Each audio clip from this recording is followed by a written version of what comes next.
देखिए हर खबर यहीं पर। सब्सक्राइब कीजिए TV9 भारतवर्ष।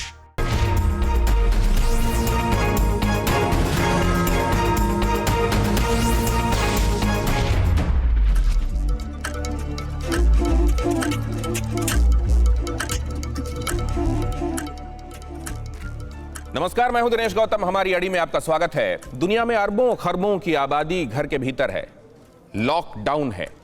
लेकिन राहुल गांधी कह रहे हैं लॉकडाउन समस्या का हल नहीं है, इससे कोरोना नहीं हारेगा। उन्होंने यह भी कहा कि लॉकडाउन स्टेज में लोग और बीमारी घर के अंदर रहती है, जब लॉकडाउन हटता है तो लोग और बीमारी बाहर आ जाते हैं। वाह!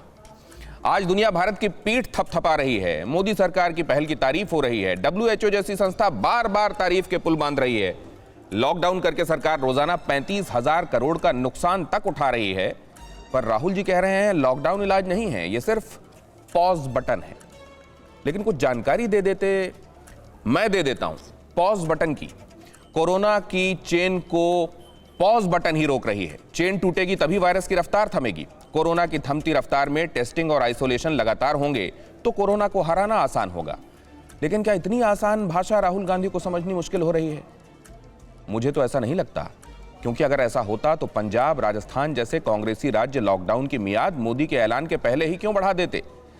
सवाल यही है कि कहीं ऐसा तो नहीं कि राहुल गांधी कोरोना के बहाने सियासत कर रहे हैं, या उनके अप्रोच वाकई सरकार को सतर्क करने की ही है? इन्हीं सवालों पर आज की अड़ी, खास मेहमानों के साथ बातचीत की शुरुआत। लेकिन उससे पहले ये रिपोर्ट। प्राइम मिनिस्टर का रोल स्टेट्स को पैसा पहुंचाने का है और मिलकर हिंदुस्तान यूनाइट होके इस चीज से लड़े। लंबी लड़ाई है और इस लड़ाई को सिस्टमैटिकली आस्ते आस्ते लड़ना पड़ेगा। नरेंद्र मोदी जी से बहुत चीजों में डिसएग्री करता हूं, मगर आज लड़ने का टाइम नहीं है। अगर हम एक हो गए, वायरस को हम हरा देंगे। अमेरिका भी टेस्टिंग किट्स चाहता है, हिंदुस्तान के हाथ में टेस्टिंग किट्स नहीं पड़ रही हैं। कोरोना को हराने का एकमात्र उपाय है लॉकडाउन, और इस जंग में हमने भले ही जीत हासिल ना की हो, मगर कांग्रेस नेता राहुल गांधी अलग ही सुर और राग अलापने में लगे। उनका कहना है कि लॉकडाउन से कोरोना को नहीं रोका जा सकता है। यानी एक दूसरे से दूर रहना, अपने घरों में ही बंद रहना, कोरोना से बचने का इसके अलावा कोई तरीका नहीं है। आइडिया है कि भाई लॉकडाउन हो गया तो बात बन गई। नहीं, लॉकडाउन हुआ तो बात नहीं बनी है, बात पोस्टपोन हुई है। लंबे वक्त बाद मीडिया के सामने आए राहुल गांधी की जुबान आज मध्यम जरूर थी, पर मोदी विरोध में कोई कमी नजर नहीं आ रही थी। राहुल ने सवाल पूछे, दो टूक पूछे और बेबाक पूछे। काफी एरियाज हैं जिन पर हमें सोचना है, जहां हमें सवालों के जवाब नहीं मिले हैं। एक बहुत बड़ा एरिया टेस्टिंग, दूसरा एरिया जो हमारे ऊपर फाइनेंशियल इंपैक्ट आने वाला है, उसके बारे में हम क्या कर रहे हैं। तीसरा एरिया जो फूड शॉर्टेज आने वाली है, उस पर हमारी स्ट्रेटेजी क्या है। चौथा हमारा जो स्मॉल एंड मीडियम बिजनेसेस जो हैं, जो हमारे 40% रोजगार देते हैं देश में, उनके लिए हमारा प्रोटेक्शन प्लान क्या है। मुझे नहीं लगता कि बाकी देश हिंदुस्तान जितने कॉम्प्लिकेटेड हैं। देश में दवा से लेकर के राशन तक पर्याप्त भंडार है। सप्लाई चेन की बाधाएं लगातार दूर की जा रही है। प्रधानमंत्री गरीब कल्याण योजना के माध्यम से सरकार ने उनकी मदद करने का हर संभव प्रयास किया है। हिंदुस्तान को कॉम्प्लिकेटेड बताने वाले राहुल ने आज मोदी के उस बयान की भी दबे आवाज में आलोचना की, जहां उन्होंने ये कहा था कि हम बाकी देशों की तुलना में बेहतर स्थिति में हैं। ये जो लड़ाई है, ये अभी शुरू हुई है। इसमें आज विक्ट्री डिक्लेयर करना बहुत गलत काम होगा। अन्य देशों के मुकाबले भारत ने कैसे अपने यहां संक्रमण को रोकने के प्रयास किए, आप इसके सहभागी भी रहे हैं और साक्षी भी। हालांकि तमाम आलोचना के बाद राहुल ने एक अच्छी बात भी कही। उन्होंने कहा कि मोदी से लड़ने का वक्त नहीं है, वायरस से लड़ने का वक्त है। लड़ने का टाइम नहीं है। आज देश के साथ देश को एक करके वायरस से लड़ने का टाइम है। क्योंकि दुनिया के सभी देश भारत की ओर देख रहे हैं। क्योंकि आंकड़ों पर गौर करें तो यहां 10 लाख लोगों पर 9 लोग कोरोना पॉजिटिव मिल रहे हैं, मगर अमेरिका, स्पेन, इटली, फ्रांस में बुरे हालात हैं। अगर मौत के आंकड़े भी देखें तो उसमें भी भारत काफी बेहतर स्थिति में है। 10 लाख की आबादी में भारत में 0.3 लोगों की मौत हो रही है, जबकि अमेरिका में 86, स्पेन में 402, इटली में 358 लोगों की जान जा रही है। तो ये कहना कि लॉकडाउन सिर्फ पॉज बटन है, इससे कोरोना बेअसर नहीं हो रहा, गलत है। आंकड़े जग जाहिर है कि मोदी सरकार कोरोना के जंग में अव्वल है। ऐसे वक्त में सियासत छोड़िए, राजनीति को ताक पर रखिए और सब मिलकर कोरोना के जंग में साथ दीजिए।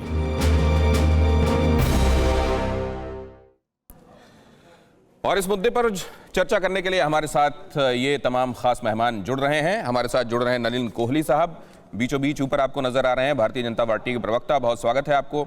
आपका अखिलेश प्रताप सिंह साहब, बड़े दिनों बाद, काफ़ी आत्मीय परिचित मेरे, बहुत दिनों बाद आपसे मुलाकात और बात आज होगी, बहुत स्वागत है आपका। योगेंद्र साहब मेरे साथ जुड़ रहे हैं, अध्यक्ष हैं स्वराज इंडिया के, बहुत स्वागत है। प्रवक्ता एलजेपी के AK वाजपेयी साहब मेरे साथ जुड़ रहे हैं। आमिर हैदर जैदी साहब मेरे साथ इस चर्चा में शुमार होंगे, CPI के नेता हैं। और आयुष के डायरेक्टर मेरे साथ जुड़ रहे हैं, डॉक्टर राज के मनचंदा, जो कि पूर्व डायरेक्टर हैं CCRH के, secretary for information and communication LMHI से जुड़े रहे हैं वो। बहुत स्वागत है आप सभी मेहमानों का।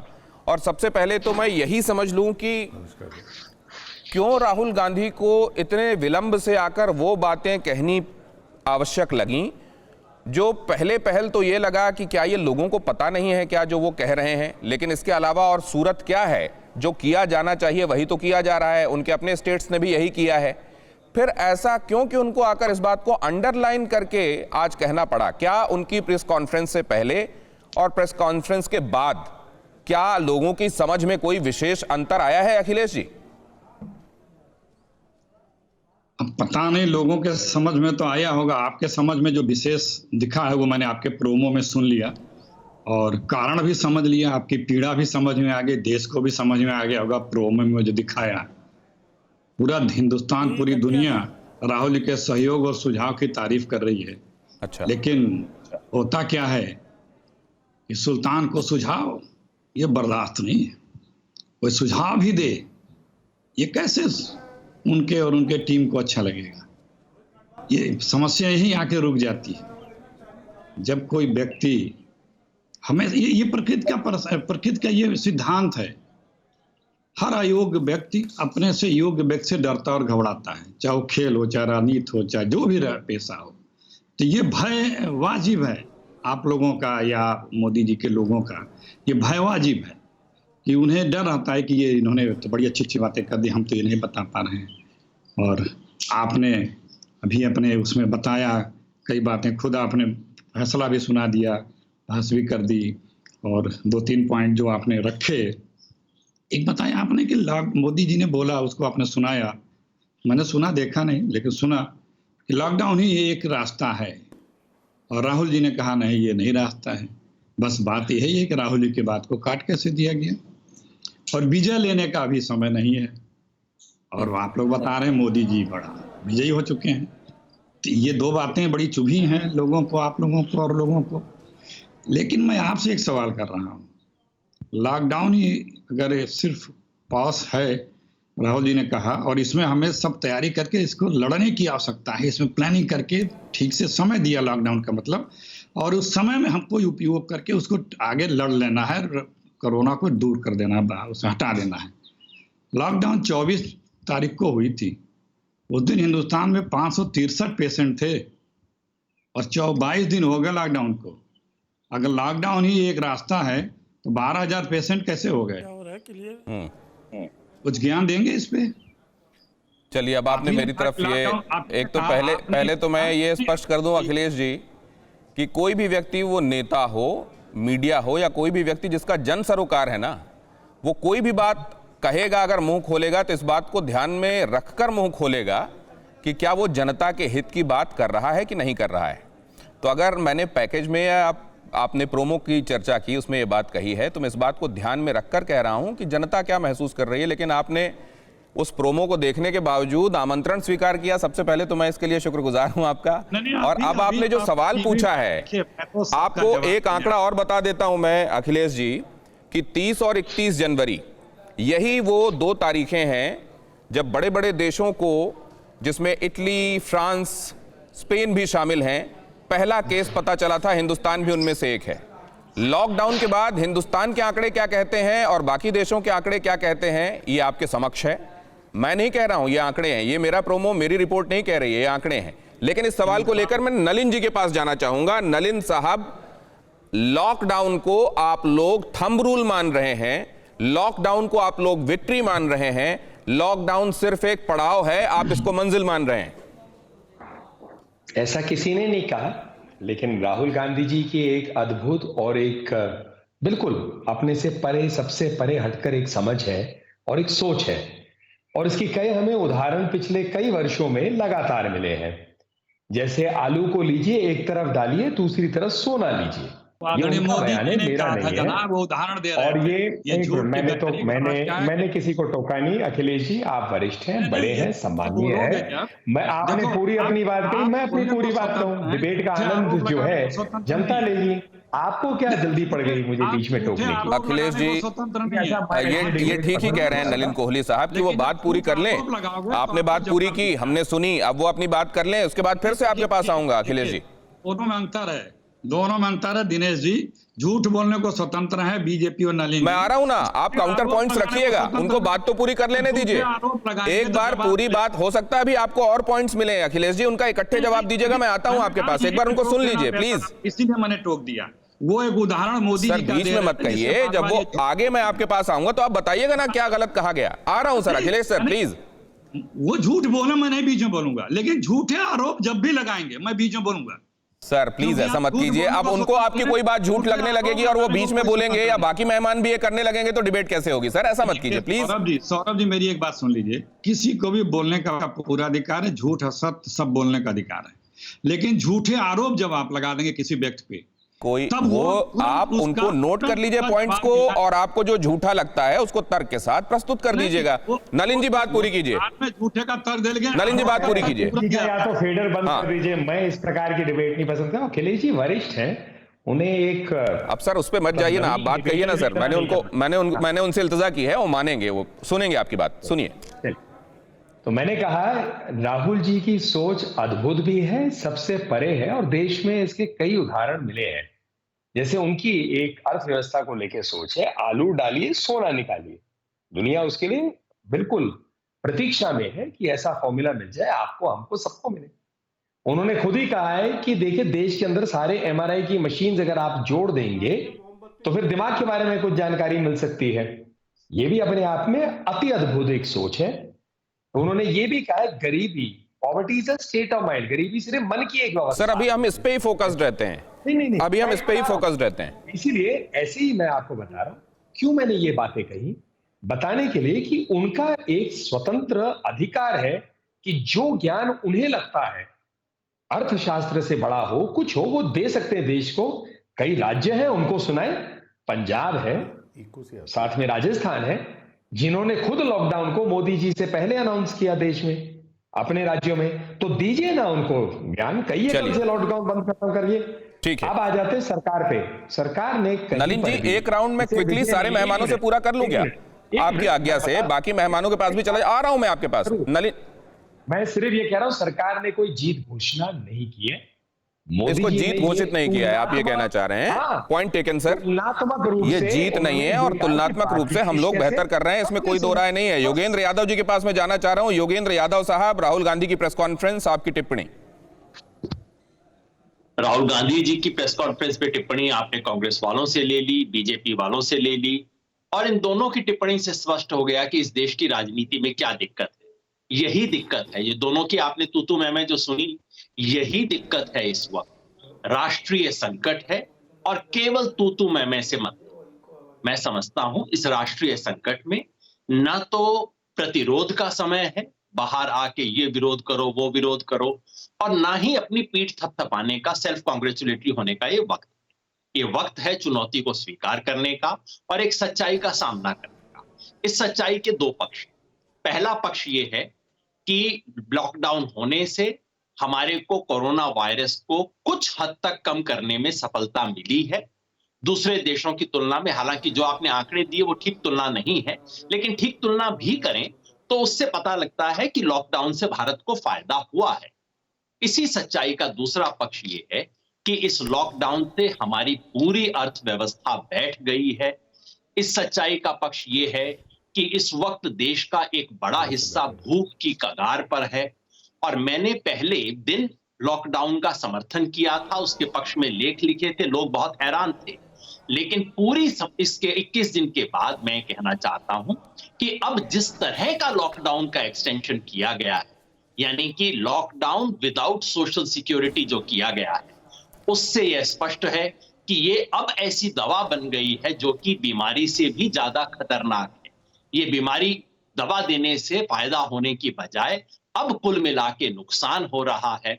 और जिस तरह का लॉकडाउन, अगर इसमें यूनिवर्सल राशन की व्यवस्था नहीं की जाती, अगर जो मजदूर हैं उन्हें कुछ बेनिफिट्स, कैश बेनिफिट सहित देने की व्यवस्था नहीं की जाती, तो सर फिर तो आपको आलोचना नहीं करनी चाहिए राहुल गांधी के भाषण की, राहुल गांधी के प्रेस कॉन्फ्रेंस की रादर, क्योंकि उन्होंने भी इस बात को रेखांकित किया है योगेंद्र जी कि ये अपने एक ट्वीट में उन्होंने इस बात को कहा था कि this lockdown is like a size fit to all.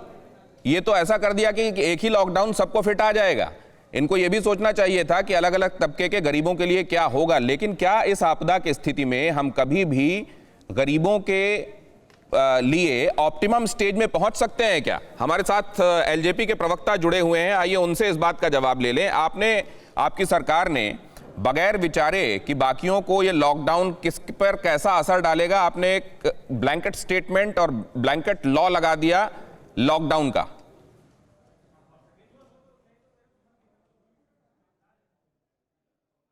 नहीं, देखिए दिनेश जी, आज का जो संकट है ये पूरे विश्व का संकट है। और ये संकट कोई मैन मेड संकट नहीं है, ये प्राकृतिक आपदा से भी भयंकर है। और इसके आंकड़े कहाँ तक दूसरे देशों में पहुँचे हैं ये अभी आपने दिखाया है। देखिए, सवाल ये नहीं है, सवाल ये है कि संकट के समय में आप नेगेटिविटी रखेंगे या पॉजिटिविटी रखेंगे, विरोध करने की राजनीति करेंगे या सजेस्टिव मेजर्स देंगे। देखिए, ये विरोधाभास है आपस में। देखिए, इस समय में भी अगर आप राजनीतिक बयानबाजी करेंगे या कामों में कमियां निकालेंगे तो उसके नतीजे भी खतरनाक होंगे। और ये कहना गलत होगा कि लॉकडाउन इसका कोई हल नहीं है। देखिए, सिर्फ एक ही हल है और वो हल है लॉकडाउन। कोई इसकी दवाई नहीं है, ये सबने माना है, एडमिटेड फैक्ट है। इसमें कोई दवा कोई काम नहीं कर रही है। सेल्फ रिस्ट्रेन काम करेगा जिससे ये कि बाहर ना फैले। और इसके लॉकडाउन के अलावा हमारे पास कोई रास्ता नहीं था। और ये तो दूरदृष्टि है प्रधानमंत्री की कि उन्होंने समय रहते ये इतना संकट मोचन के समय असल में लॉकडाउन को देखने के तरीके का भी फर्क है। योगेंद्र जी, आपको मैंने देख लिया है आपका इशारा, लेकिन पहले सब मेहमानों का एक राउंड में पूरा करूंगा। मैं आ रहा हूं, वाजपेयी जी आपके पास आ रहा हूं। एडमिटेड फैक्ट है कि नहीं, एक देखिए, एक नजरिया ये है जो ये मानता है और जिसको वर्ल्ड ओवर माना जा रहा है कि लॉकडाउन के अलावा कोई विकल्प नहीं है संक्रमण की चेन तोड़ने के लिए। लेकिन दूसरा नजरिया वो है जिसको राहुल गांधी ने आज अंडरलाइन किया। उन्होंने कहा when you are in the lockup stage, lockdown stage, तो आप उस बीमारी को लॉकडाउन कर देते हो, लेकिन जैसे ही ये लॉकडाउन खुलेगा वैसे ही बीमारी भी बाहर आ जाएगी। Doctor R K. मनचंदा हमारे साथ जुड़े हुए हैं। क्या ये नजरिया बाय करने वाला नजरिया है डॉक्टर साहब कि जैसे ही दरवाजे खुलेंगे बीमारी बाहर आ जाएगी? देखिए जी, ऐसा है कि अगर हम ये समझते हैं कि लॉकडाउन खुलने से सारी बीमारी बाहर आ जाएगी, ऐसा नहीं है। लॉकडाउन इस देश के लिए बहुत ही इंपॉर्टेंट था। जितनी हमारी आबादी है, जितना क्लोजली हम लोग रहते हैं, उन सारी बातों को देखते हुए लॉकडाउन ही एक ऐसा हथियार था जिसको प्रधानमंत्री जी ने समय रहते बड़े अच्छे तरीके से इफेक्टिवली यूज किया।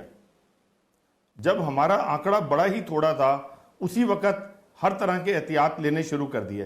पहला केस आया तो हम लोगों ने उन कंट्रीज से फ्लाइट्स को कंट्रोल करना शुरू कर दिया, एक एक पेशेंट की स्क्रीनिंग करनी शुरू कर दी, और समय रहते जब थोड़े ही आंकड़ा था हम लोगों ने लॉकडाउन शुरू कर दिया। अब समस्या ये है कि लॉकडाउन कब तक और क्या इसका अंत में होगा। जो और देशों के जो एक्सपीरियंस हमें सिखाते हैं, चाइना का एक्सपीरियंस खास तौर पे ये सिखाता है कि लंबा लॉकडाउन करने से हर तरह की जानें बचाई जा सकती हैं। और हिंदुस्तान की आबादी को देखते हुए जो एस्टीमेट्स हैं, जिस वक्त हिंदुस्तान के अंदर पहला केस आया था, जो एस्टीमेट थे वो ऐसे थे, वो हर एक को डरा देने वाले थे। उन एस्टीमेट्स के हिसाब से ऐसा था कि आज तक हमारे पास करीब करीब 20 लाख पेशेंट हो जाना चाहिए।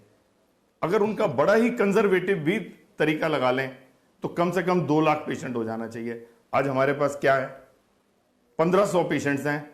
ये इतने और आप ही की बात में एक बात और जोड़ देता हूं सर कि जुकाम के भी कई बार इतने पेशेंट आ जाते हैं। एपिडेमोलॉजिस्ट जो हैं वो ये कहते हैं, मैं आपकी बात पे जोड़ देता हूं सर, एक राउंड पूरा करके आपके पास फिर आऊंगा।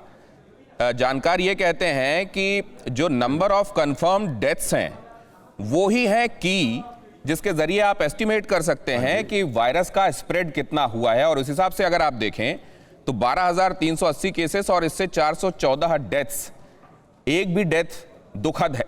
लेकिन क्या तुलनात्मक रूप से ये आंकड़े हमारा मनोबल बढ़ाने वाले नहीं हैं कि हमने अब तक इस बीमारी को लॉकडाउन करके ताले में रख दिया है? आमिर हैदर जैदी साहब हमारे साथ मौजूद हैं। आमिर हैदर जैदी साहब, विपक्ष जब सरकार को कोई सुझाव देना चाहता है तो तरीका क्या क्या हो सकता है? एक तो यह है कि आप सदन के पटल में कोई बात कहें, आप उनको चिट्ठी लिखें और चिट्ठी लिखकर अपनी बातों से, अपनी मंशा से अवगत कराएं, या हमेशा प्रेस कॉन्फ्रेंस के जरिए सरकार की आलोचना करके ही यह बताया जा सकता है कि इन बातों से हम असहमत हैं और आप इसको शामिल कर सकते थे अपने कामों में?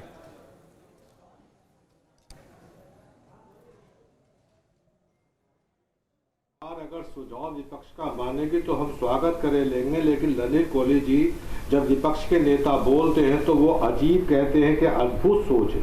अद्भुत सोच तो नलिन जी प्रधान सेवक की भी है, जो थाली बजाकर और मोमबत्ती जलाकर कोरोना वायरस का इलाज कर रहे हैं। लेकिन टेस्टिंग कितना इस देश के अंदर हुआ है कि 135 करोड़ के ऊपर, अगर उसका परसेंटेज निकाल जाए तो जीरो में भी नहीं आता है। दूसरे ये भूख और कोरोना से एक साथ लड़ना है। अब भूख का तो हमने कहना चाहिए, कोरोना का तो हम लॉकडाउन कर देंगे, लेकिन भूख का लॉकडाउन नहीं हो सकता है। जब मैं देखता हूं निगम बोध के ऊपर जाकर जहां मजदूर सड़े गले केले छांट कर खा रहे हैं, तो उस पर हमें फख्र करना चाहिए कि प्रधान सेवक की वजह से मजदूरों की ये हालत है। 4 घंटे का अल्प समय देके 40 घंटे की तालाबंदी देश में कर दी जाती है और प्रधान सेवक आके थाली बजवाते हैं, मोमबत्ती चलवाते हैं और टेस्टिंग के लिए कुछ नहीं करते।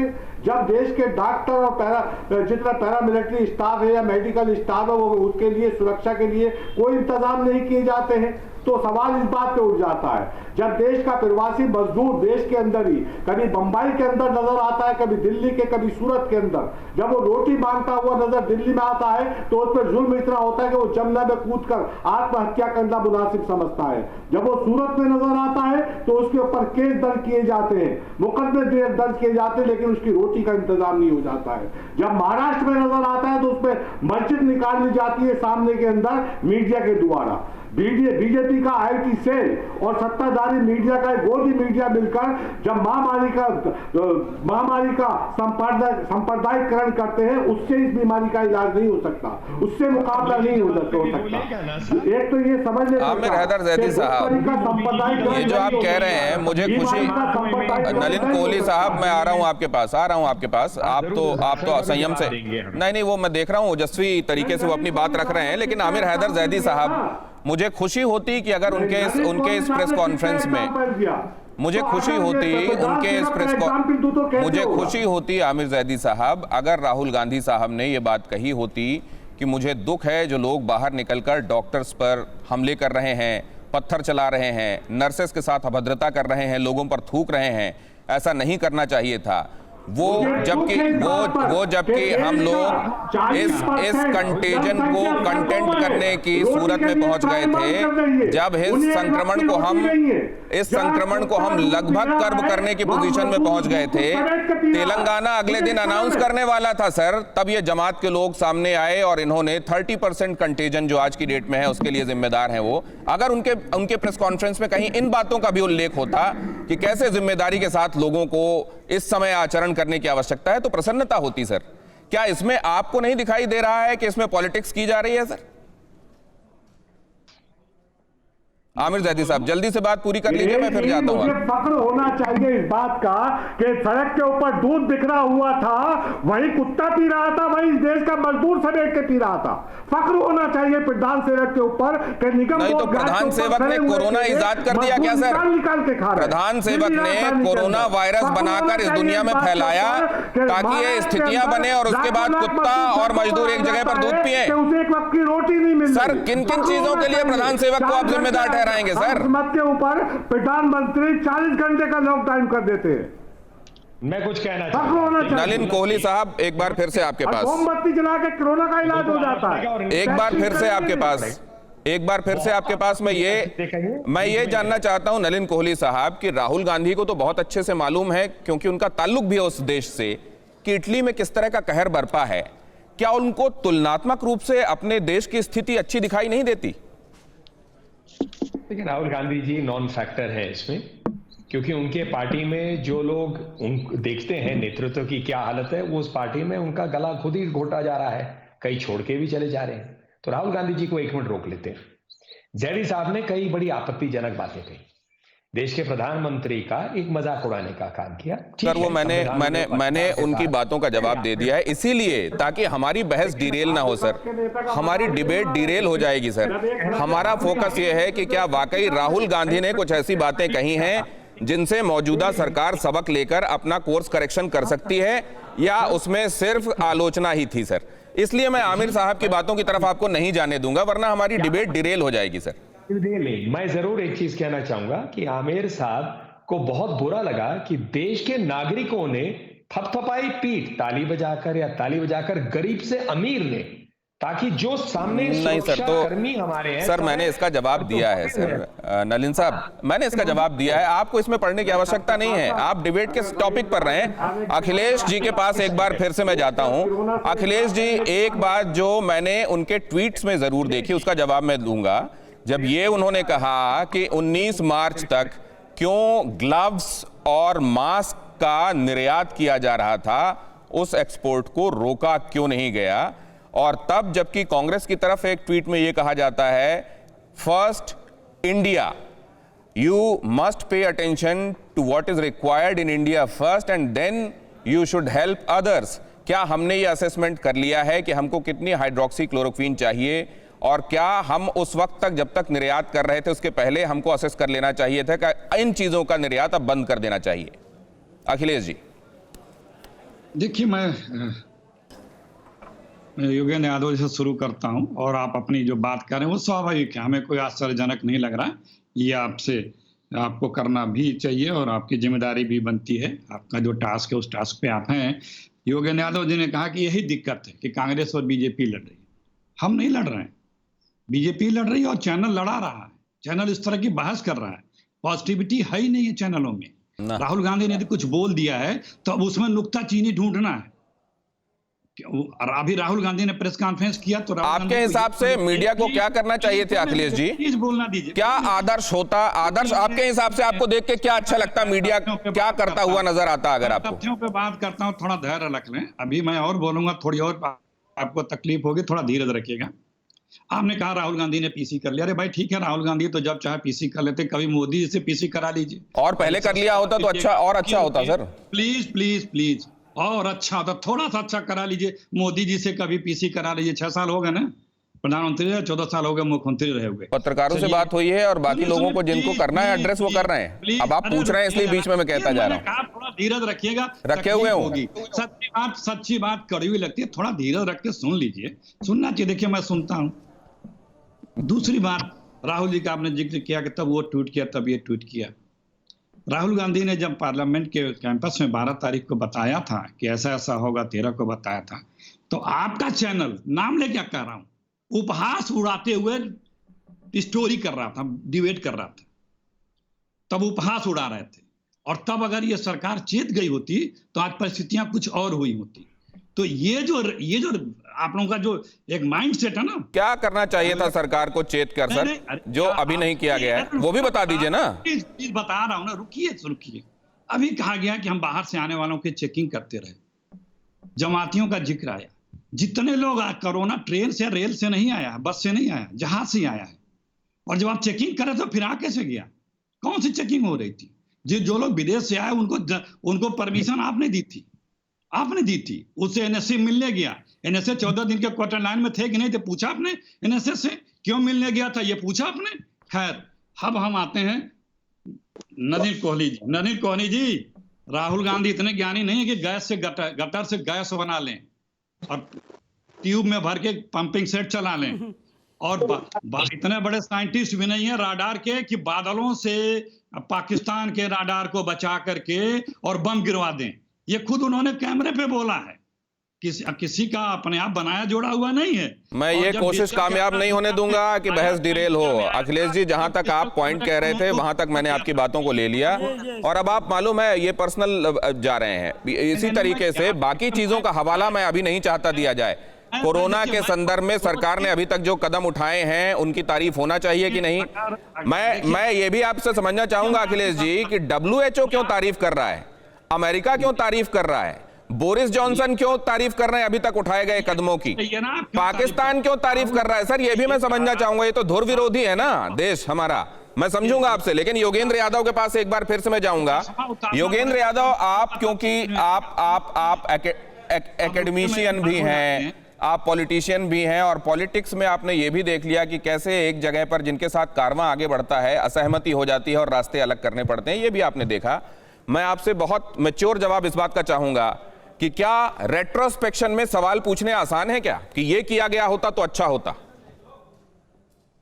दुनिया में हमेशा पीछे मुड़ के बहुत आसानी से दिख जाता है। अंग्रेजी में कहावत है रिट्रोस्पेक्टिव विजन इज 2020, मतलब आपको तब तो बहुत साफ दिख जाता है। इसलिए मैंने बार बार कहा है, लिख के भी कहा है, मैं दोहरा रहा हूं, प्रधानमंत्री ने जिस वक्त लॉकडाउन का फैसला लिया, अगर वो ना लेते तो आलोचक उनकी और भी ज्यादा आलोचना करते। बिल्कुल। इसलिए लॉकडाउन, आप अब मेरी बात सुन लीजिए, तो उन्होंने फैसला लिया, उस फैसले की मैं आलोचना नहीं करता।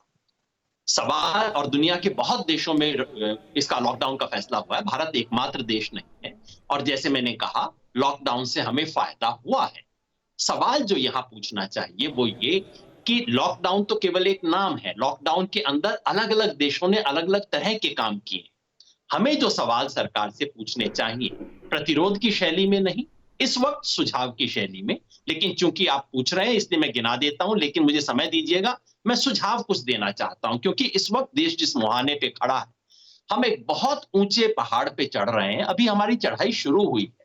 अभी हम एक दूसरे की टांग खींचने लग जाएंगे तो हमसे ज्यादा छोटा देश दुनिया में कोई नहीं होगा। जो सवाल होने चाहिए वो ये, लॉकडाउन का निर्णय सही था, लेकिन क्या उसे 4 घंटे के नोटिस पर अनाउंस करना सही था? मेरे विचार से नहीं। लॉकडाउन की घोषणा हुई, ठीक हुई, क्या उतना घोषणा करने से पहले पर्याप्त तैयारी की गई थी सरकार द्वारा? दुर्भाग्य से हमने देखा ऐसी कोई तैयारी हमें दिखाई नहीं। लॉकडाउन होने के बाद जो संकट के समाचार आए, क्या सरकार ने उसको ठीक से रेस्पॉन्ड किया? कुछ किया है, आधा अधूरा किया है। किसान की बात सरकार को 4 दिन बाद याद आई लॉकडाउन से। भारत जैसे देश के लिए इससे बड़ा दुर्भाग्यपूर्ण क्या बात हो सकती है? मैं जवाब देना चाहूंगा। क्या लॉकडाउन को ठीक करने के लिए सरकार ने, अब नलिन जी अधीर ना हो, आप तो दूसरों को टोक रहे थे, अब मेरी तो बात सुन लेना। आपने सही बात पूछने लगा हूं तो तकलीफ ना करें कोई भी। चौथा सवाल ये होना चाहिए कि जो दुख और समस्या थी उसके रिलीफ के लिए क्या सरकार ने पर्याप्त काम किया है?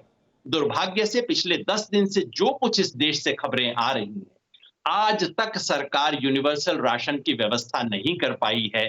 जो देश मंगल ग्रह पे जाने के लिए सोचता है उसके लिए इससे बुरी टिप्पणी हो नहीं सकती। और 5वीं बात जो पूछी जानी चाहिए वो ये कि अमेरिका के राष्ट्रपति ने पहली बार 1970-71 के बाद पहली बार अमेरिका के राष्ट्रपति ने खुलेआम भारत के प्रधानमंत्री को धमकाया, और उसके बाद मेरा देश, मेरा प्रधानमंत्री कुछ नहीं कर पाया, चुपचाप से वो कर दिया जो अमेरिका ने ऑर्डर किया था। इन सवालों को कभी पूछना चाहिए। आज इस पे फोकस करने का समय नहीं है।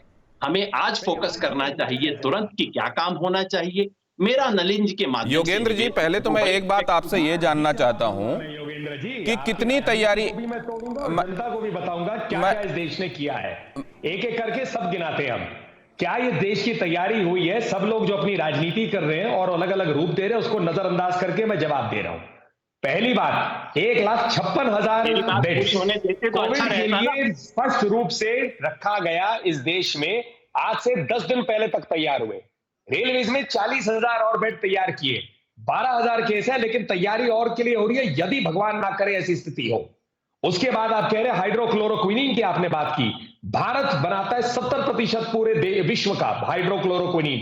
4 करोड़ गोलियां। मैं चाहूंगा नलिन कोहली और योगेंद्र यादव जी को स्क्रीन पर रखें। अखिलेश जी, मैं आपके पास आ रहा हूं, आपकी बात सुनूंगा, लेकिन आप शुरुआत वहां से करिए नलिन जी जहां यह कहा गया कि 4 घंटे की नोटिस पर लॉकडाउन कैसे अनाउंस किया जा सकता है।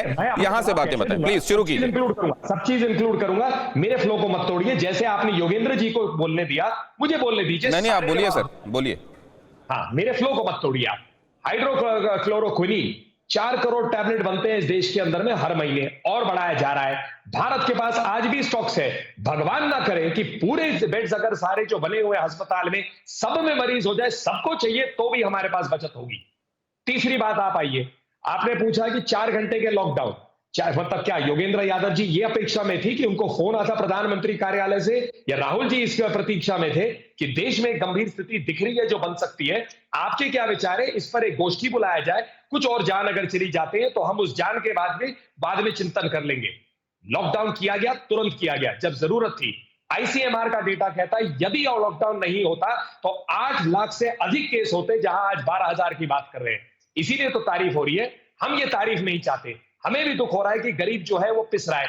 कौन से देश के प्रधानमंत्री ने हाथ जोड़कर माफी मांगी है जनता के सामने कि मुझे माफ करिए, मुझे पता है आप तकलीफ में हैं? कौन से देश ने 32 करोड़ लोगों के बैंक अकाउंट के अंदर में पैसे दिए? इसी पैसे को दिए प्रधानमंत्री जनधन योजना पे, जिसपे मुझे स्पष्ट याद है कि योगेंद्र यादव जैसे लोग भी बैठ के हमारी आलोचना कर रहे थे। क्या हो रहा है? जीरो बैलेंस अकाउंट है, इन अकाउंट्स को क्यों खोला जा रहा है? आज 32 करोड़ लोगों, अमेरिका की जितनी जनसंख्या है उस पूरी जनसंख्या के बराबर गई है। क्यों इस बात को उस टाइम भी मजाक उड़ाया गया? उज्ज्वला क्या है, ये गैस कनेक्शन क्या है? आज 8 करोड़ महिलाओं के घर में गैस मुफ्त में जाएगा 3 महीने। लोन आपने विड्रॉल जो दिया है ईपीएफ, लोगों को मॉरेटोरियम की चिंता थी, वो अनाउंस कर दिया गया है। उसके बाद ये चिंता थी कि एनपीए डिक्लेयर हो गए, वो अनाउंस किया जाए। 5 लाख तक इनकम टैक्स के रिफंड किए गए। अरे काम हो रहा है इस देश में। बाकी जो सारे ये राजनीतिक रोटी पेल रहे हैं, पहले ये मोदी जी जो प्रधान सेवक है रोकने वाले नहीं है। इनको जो काम करना है वो करेंगे, क्योंकि अल्टीमेटली जनता का सेवा ही उनको करना है। ठीक है, अधिकार है, संविधान। योगेंद्र जी जवाब मिल गए? अब आप मेरी बात सुने तो मैं कि प्रधानमंत्री की तरफ से कोई फोन आता ना ही कोई व्यक्ति के काबिल, लेकिन अगर इस देश के गरीब व्यक्ति को ये जो लाखों लोग सड़क पे चले अपनी गठरी बांध के, अगर उनको तो बहुत कमाल की बात होती। मैं उस तंज की भाषा में बात नहीं करना चाहता नलिन जी, मुझे अफसोस है। आपकी आवाज कट के पहुंच रही है सर, बीच में समझ में नहीं आ रहा है आप क्या कह रहे हैं। नेटवर्क का प्रॉब्लम है। अगर जवाब भी दे देता हूं मैं। इनका जवाब है माइग्रेंट लेबर को लेके, इनका जवाब है माइग्रेंट लेबर को लेके। बहुत क्विकली सर, अखिलेश जी के पास जाना है। तो मैं अपनी बात कह रहा हूं। 16 लोग आज कैंपों में हैं। बॉम्बे में जो हुआ वो एक साजिश है, उसको अरेस्ट हुए। योगेंद्र जी का एक बार ऑडियो टेस्ट कर लीजिए, अगर प्रॉपर आ रहा हो तब उनको हमारे साथ जोड़िएगा। तब तक माइग्रेंट लेबर को लेकर जल्दी से अपनी बात कहिए, मैं अखिलेश जी के पास जाऊंगा। गरीबों को उनको बाहर लेकर आते हैं और वो उनको भड़काने के बाद अरेस्ट होते हैं लोग। उसमें क्या प्रधानमंत्री की कोई गलती है क्या? इसमें क्या है? दिक्कत क्या है कि गरीब पे बोलने वाले तो बहुत है। गरीबी किसने देखा है? प्रधानमंत्री ने देखा तो है ना, सहा तो है। गरीब की चिंता कर रहे हैं, बाकी सब बैठ के आर्मचेयर में बैठ के गरीबों के बारे में बात जरूर करेंगे। इसमें कोई प्रधानमंत्री की इच्छा नहीं है कि गरीब तक, नहीं तो क्यों माफी मांगते हैं वो टीवी पे, और मांगी। चलिए योगेंद्र जी, क्योंकि मुझे यह पता चला कि 6:30 बजे, शायद 6:30 बजे तक आप हमारे साथ जुड़े हुए हैं। क्विकली अगर कोई बात आप कहना चाहें तो। मैं एक तो ये कहना चाहता हूं कि इस वक्त ये तंज और आक्रामक भाषा में बात करना कम से कम सत्ताधारी दल को शोभा नहीं देता, विपक्ष को भी शोभा नहीं देता। मेरे ख्याल से कंस्ट्रक्टिव चीज सोचनी चाहिए और मेरे 3-4 सुझाव हैं आपके लिए।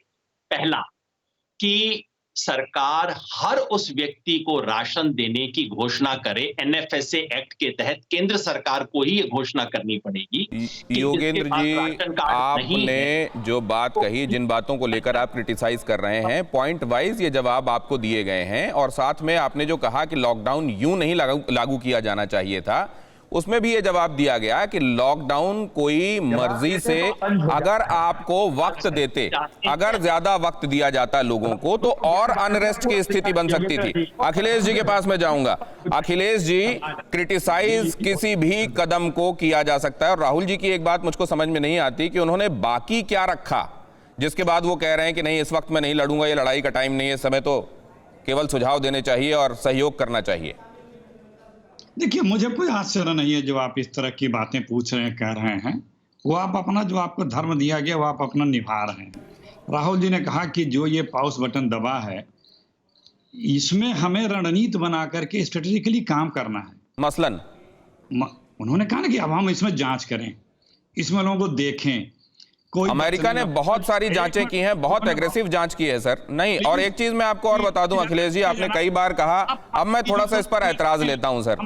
आपने एक बात बार बार कही, मैं वाकई अपना धर्म निभा रहा हूं और पत्रकार की हैसियत से निभा रहा हूं, बगैर किसी लालच या दबाव के निभा रहा हूं सर। अमेरिका ने बहुत एग्रेसिव टेस्टिंग की थी, वहां मौत का आंकड़ा आप देख लीजिए क्या है सर। नहीं, आप कैसे ये कह रहे हैं कि नहीं, स्ट्रैटेजिक मिस्टेक्स कहां हुई जिनको हिंदुस्तान को दुरुस्त करना चाहिए? अगर कोई सुझाव है तो बोलिए। इतने में यही है कि अगर हम कोई कीर्तन ना करे तो आप बीच में कूद जाइए। नहीं, नरेंद्र जी प्लीज। मोदी कीर्तन करना आपका काम है, मेरा काम नहीं है। अब मैं जो कर रहा वो बात पूरी होने दीजिए। आपके पास कितने टेस्टिंग लैब हैं पता है आपको?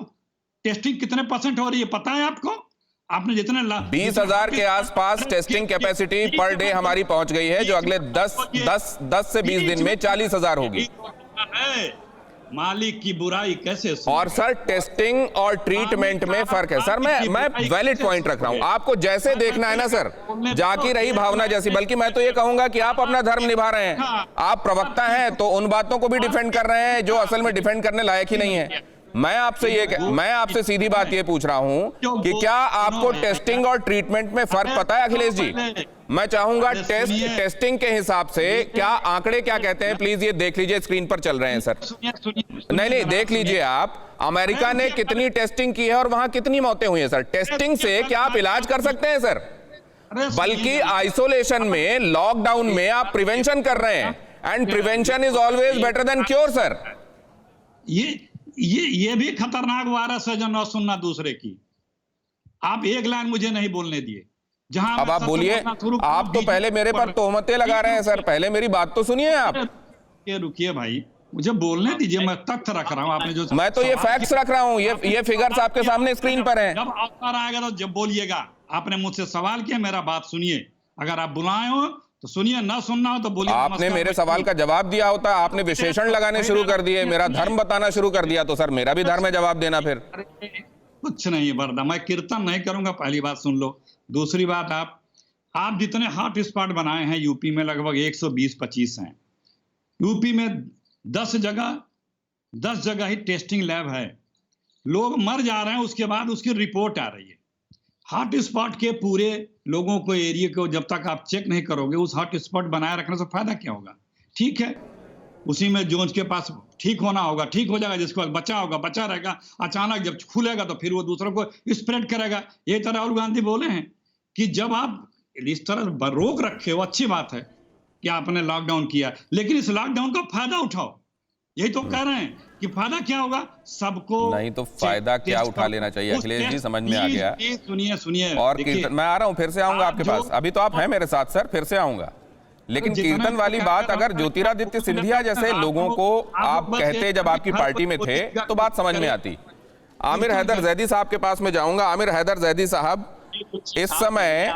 इस समय एक और बात चल रही है कि विपक्ष को क्या करना चाहिए। एक जो आपने दूध वाला एग्जाम्पल दिया, आपको लगता है सर कि जहां पे इटली का जो हुक्मरान है वो सामने आकर टेलीविजन सेट पर रो पड़ रहा है, जब ट्रंप मजबूर लग रहे हैं, ऐसे में कोई स्थिति यहां पर प्रधानमंत्री मोदी ने तो नहीं बनाई है ना कि गरीबों को तकलीफ हो, या जैसा आप कह रहे थे कुत्ता और मजदूर एक जगह गिरा हुआ दूध पी रहे थे। ये स्थितियां बनी है परेशानी की वजह से, उनको काउंटर करने की कोशिश हो रही है सर। उन कोशिशों की विश्व तारीफ कर रहा है, लेकिन हमारा विपक्ष आलोचना कर रहा है।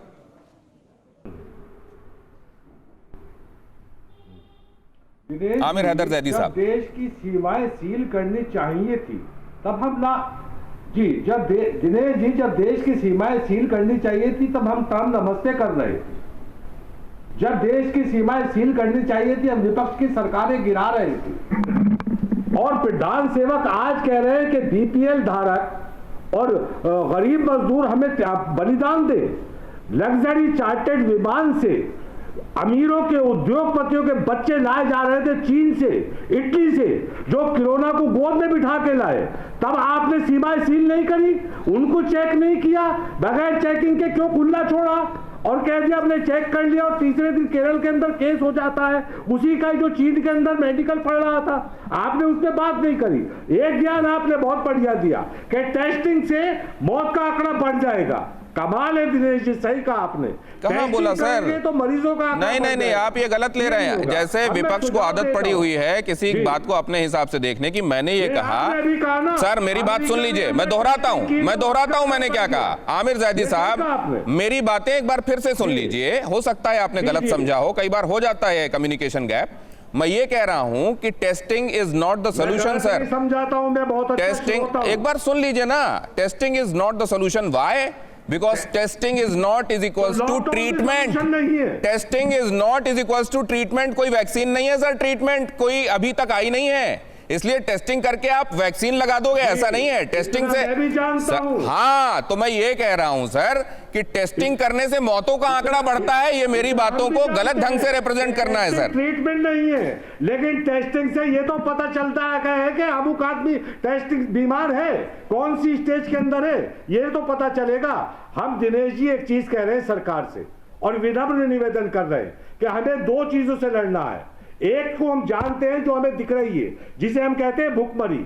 एक है कोरोना वायरस, अनजाना जो दुश्मन है जिसे हम देख नहीं सकते। हमें दोनों से एक साथ लड़ना पड़ेगा। एक को हम लड़ेंगे और एक को हम छोड़ देंगे तो इतनी कोरोना वायरस से मौत नहीं होगी जितनी भुखमरी से हो जाएगी। हम सरकार को सुझाव दे रहे हैं कि राशन की दुकान पर जो जाता है उसे राशन दीजिए। जो प्राइमरी स्कूलों के अंदर मिड डे मील की व्यवस्था है उन किचनों को जनता किचन आमिर हैदर जैदी साहब, सबको खाने की व्यवस्था कीजिए। विपक्ष को यह भी सोचना चाहिए, नहीं दे रही है, नहीं देती है। मेरी भी एक गुजारिश सुन लीजिए सर। एक सुझाव देता हूं। अखिलेश जी को भी कई जगह में रास नहीं आया, आपको भी नहीं आ रहा हूं, लेकिन एक बात मैं कहना चाहूंगा सर, विपक्ष को भी आत्ममंथन करना चाहिए कि क्या वो जनता की सही नब्ज समझ पा रहा है इन दिनों, और अगर ऐसा होता तो चुनाव दर चुनाव वो रिफ्लेक्ट होता सर। लेकिन मैं अभी डॉक्टर मनचंदा के पास जाऊंगा। डॉक्टर मनचंदा, एक बात। हाँ, आ रहा हूं अखिलेश जी, आ रहा हूं, आपको देख लिया मैंने।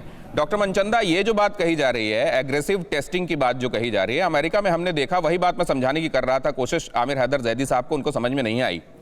लेकिन मैं आपसे ये जानना चाहता हूं, अखिलेश जी ने भी ये कहा कि कई बार लोग मर जा रहे हैं, उसके बाद पता चल रहा है कि उनको कोरोना था, हमको टेस्ट करना चाहिए। अब ये बताइए कि अगर टेस्ट में आपको ये पता भी चल गया कि इसको कोरोना है, तो सिवाय सपोर्टिव ट्रीटमेंट के, सिम्टोमेटिव रिलीफ देने के और क्या किया जा सकता है सर?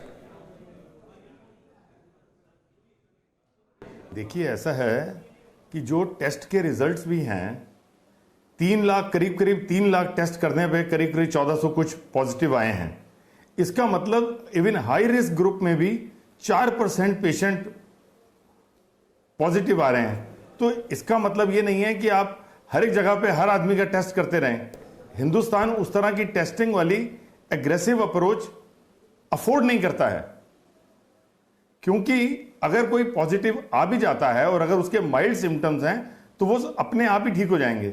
हमारा फोकस ये है कि जो हाई रिस्क ग्रुप है, जैसे कि एल्डरली लोग हैं, इम्यूनो कॉम्प्रोमाइज्ड लोग हैं, अगर उनको किसी किस्म का सिम्टम्स आता है, उनको तुरंत डायग्नोज होता है और उनका इलाज तुरंत कर दिया जाता है। बिल्कुल। आपको ये जान के खुशी होगी कि पिछले कुछ दिनों के अंदर जो health infrastructure, public health infrastructure जबरदस्त तरीके से बढ़ा दिया गया। नहीं सर, ये इंफ्रास्ट्रक्चर में सुधार तो हुआ है, लेकिन देखिए विपक्ष तो इस बात को मानने के लिए तैयार नहीं है। आमिर जैदी साहब का आपने रुख देखा। अखिलेश जी बहुत संक्षेप में योगेंद्र जी, क्योंकि वक्त अब बिल्कुल नहीं है। 10-10 सेकंड के लिए आता हूं मैं। पहले योगेंद्र जी। मैं शुरू से कह रहा हूं मुझे कुछ सुझाव देने हैं। नंबर 1, अगर आप इतनी विपक्ष को नसीहत ना देते तो थोड़ा समय बच जाता आपके लिए सुनने वाला। नहीं सर, वो तो पहले ही राहुल जी ने दे दिया था। मैं तो उनकी बातें सिर्फ आपके पास भी, लेकिन मुझको लगता है कि अभी लंबा है कुछ कहने के लिए, उतना वक्त नहीं है। अखिलेश जी, मैं सिर्फ आपको सुझाव गिनाना चाह रहा हूं। नंबर 1 आपने दिए सर, आपने पहले ही दे दिए। वो कंस्ट्रक्टिव। बड़ी तकलीफ हुई अखिलेश जी, मुझे बड़ी तकलीफ हुई दिनेश जी कि आप टेस्ट के अगेंस्ट बोल रहे हैं। नहीं, मैं टेस्ट के अगेंस्ट कहां बोल रहा हूं? नहीं, रुकिए, लेकिन टेस्ट सॉल्यूशन नहीं है सर। टेस्ट, कॉन्ट्रैक्ट ट्रेसिंग और साथ में आइसोलेशन। लेकिन आइसोलेशन पहला स्टेप सर। नहीं, फिर मैं आपका टारगेट ऑडियंस नहीं हूं सर। मैं बीजेपी का प्रवक्ता नहीं हूं सर। एक सेकंड। नहीं, आमिर जैदी साहब बहुत जल्दी से।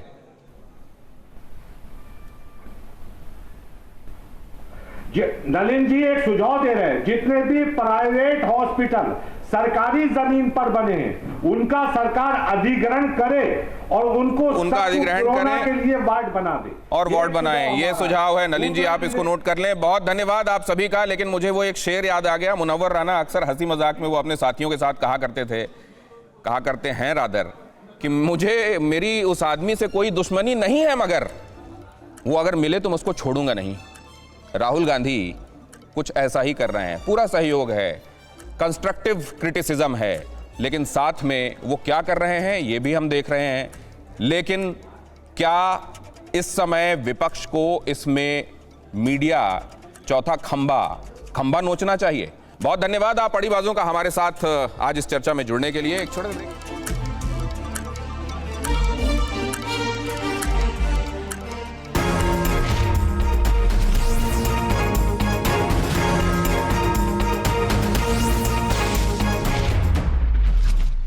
न्यूज़ टॉप 9 रोज सुबह 7 बजे और शाम 7 बजे सिर्फ TV9 भारतवर्ष पर।